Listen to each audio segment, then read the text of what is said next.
Hello, my friends, and welcome back. Thank you very much for being with me again today. Do you know how much money does a mercenary fighting in Ukraine make? Well, Sputnik will tell us.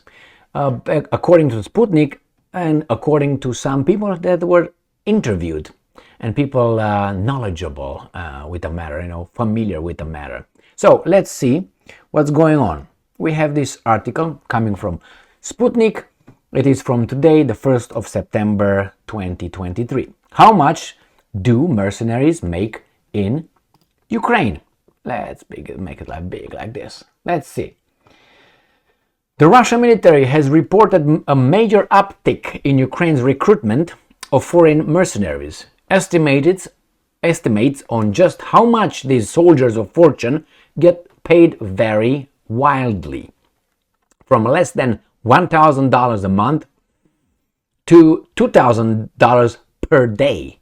Sputnik did a little digging and spoke to a pair of veteran military experts to try to get to the bottom of things. I think it was Budweiser.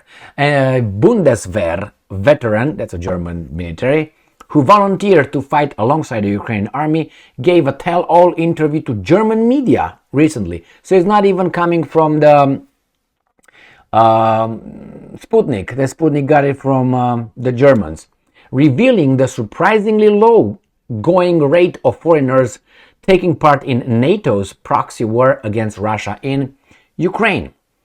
Let's see. It depends, and I'm quoting, it depends on how much time you spend on the front lines. There is a principle of combat payments. That is, they pay for each day spent in battle. Per month, it turns out to about 2,000 euros to 2,500 euros, which is about $2,200, $2,700. For Ukraine, this is quite a lot, end quote, the mercenary said. He added that troops who spend more time on the front can get even more, up to 3,000 euros or $3,260 per month. The mercenaries' testimony seems to match up with figures put out in February by Russian investigative committee, which has been collecting information on potential war crimes in Ukraine. According to the investigators' figures, foreigners in Ukraine receive between $30,000 and $30,000 and 100,000 hryvnia, about $815 to $2,710. The investigative committee launched criminal cases against 160 mercenaries from 33 different countries, including Georgia, the US, Latvia, Israel, and Sweden, related to suspected crimes against Russian troops and civilians. The ballpark figure has also been separately confirmed in an investigation by French media. This summer, which uncovered that mercenaries attached to Ukraine's infamous international Legion, receive a base salary of 500 euros and up to 3,000 euros a month when they're on the front lines. Volunteers also complained about having to pay out of pocket for vehicles, supplies, and even small arms, notwithstanding the nearly $100 billion in aid doled out by the West to date for weapons. The monthly figures are a far cry from the smattering of information reported during the early stage of the crisis last year, including reporting by British media. So we have the Germans, the French, the British media in March 2022 on payments of up to $2,000 per day, plus bonuses for multilingual former soldiers willing to head to Ukraine to exchange in extraction operations. It also challenges the traditional range of security contractor job postings, which similarly cites a pay rate of $500 to $1,000 per day, equivalent to a six-figure salary when annualized. All right, and there's more to that. Where has the money gone? And I'm quoting, $1,000 to $2,000 a month, I think, is kind of low. If you tell me that's for a day.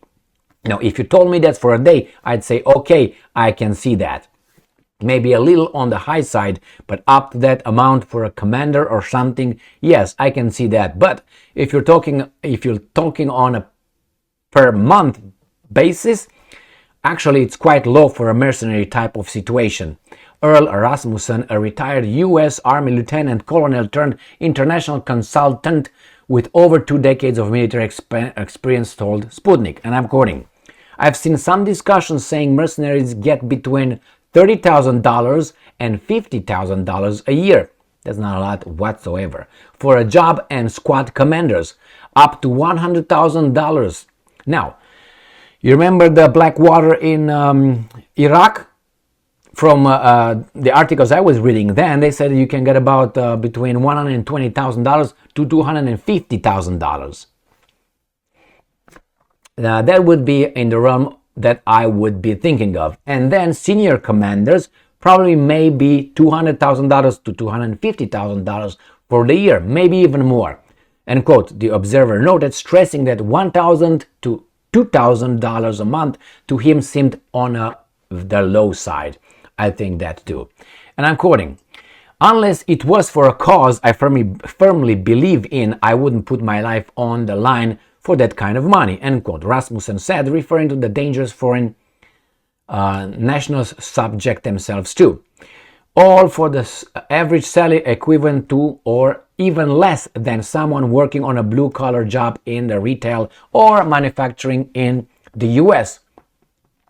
In the case of the German mercenary, matters beyond the monetary may have played a role, with media reporting that a woman the mercenary met on Tinder was waiting for him in Kiev with some loving. In other cases, as French media discovered, at least a third of the estimated 100 French volunteers fighting in Ukraine were driven by, he says, neo-Nazi views.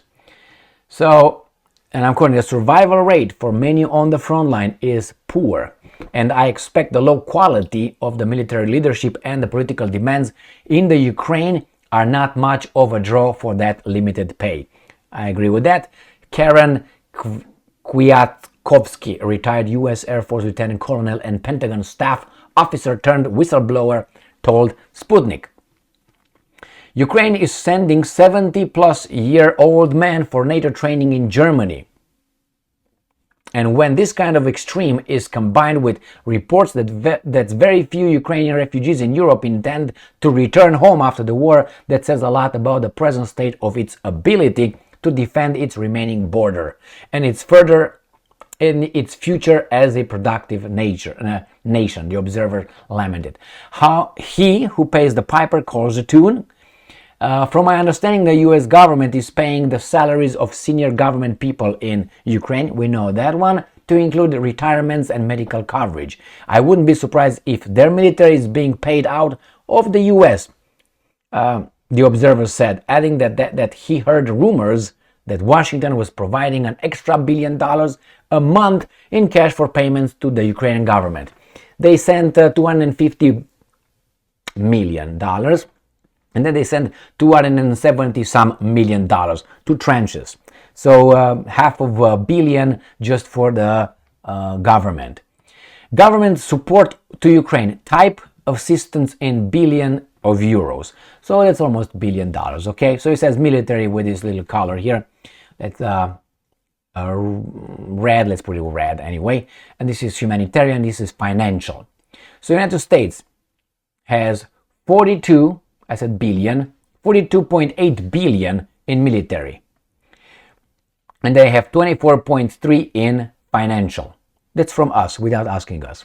That's democracy for you. European Union institutions, military 5.6 billion, and then financial 27.3 billion, more than United States of America. United Kingdom, more military than European Union, which 6.6 billion in military. Germany, even more than United Kingdom, 7.5 billion. Japan, no military. Canada, nothing there. Netherlands, a little bit. Poland, a little bit more than the Netherlands. Norway, Denmark, tralala. We're not going to go into that. It's the same thing here. So no, we're not going to. That's good enough here. So, along with the cash coming from Western donors, Rasmussen pointed to a massive slush fund of monies contributed by private donors. And we got a name here by the name of a guy by the name of Soros. You've got donors involved here, and I'm quoting, you've got NGOs, you've got people like George Soros, Open Society, who knows how they're funneling their money and where that goes to. I'm sure it's getting laundered through several different organizations, but the original source is from the West, end quote. As far as the mercenary dollars go, the analyst emphasized. Oh, look at this guy. Oh, look at that fish mouth. Anyway, so my friends, they tell you how many they killed. The Russian military has estimated that roughly 5,000 foreign mercenaries have been killed, with roughly 4,900 more to have fled the country over the past year and a half. In May, the Ministry of Defense estimated that 2,500 mercenaries remain on the battlefield fighting for Ukrainska. So, my friends, we got all this information. I think it's not a lot of money whatsoever. But hey, if you compare that with the Foreign Legion, the French Foreign Legion, that's a big number. I remember that it used to be, I don't know, maybe 20 some years ago, more than 20 years ago, when if you go in the Foreign Legion, I think it was 5 years or 4 years, 5 years, I think it was, and you would get out, you would get about 50,000, I think it was francs at that time. When I remember, it was francs. Francs or dollars? 50. I can't remember exactly, but 50,000, not a lot. Let's say 25 years ago. So that's one thing. And the other one, if you wanted to get French residents, permanent residents, and citizenship, you were supposed to sign up, I think, 3 more years with the Legion, if I remember correctly, and then you would get out with about 70 or something like 70,000 for what, 7 years, 8 years? That's not a lot at all. But how many people can save, let's say, $70,000 in 7 years? Not too many. So yeah, but you expose your life each and every day. But I got to know some people, for instance, who, drive a truck, as the States of America, semi-truck. Remember, if you drive a semi-truck and you fall asleep, 1 second, you're dead. So you're actually exposing your life driving a pickup truck, a semi-truck in the United States of America and elsewhere. Every second you can fall asleep, you're dead. And you kill some others as well. So in the military, when you have an operation, maybe you're in the front line for an hour, 2, 3, and then you go back, rest, or the things settle down. So I don't know, it's a very dangerous job. That's why when they say those heroes, I think the truck drivers are heroes as well. But what do I know? This is the Mercenaries, very underpaid. They should form a union. Thank you very much for being with me again today. Stay strong, stay smart, look for the truth, and be just.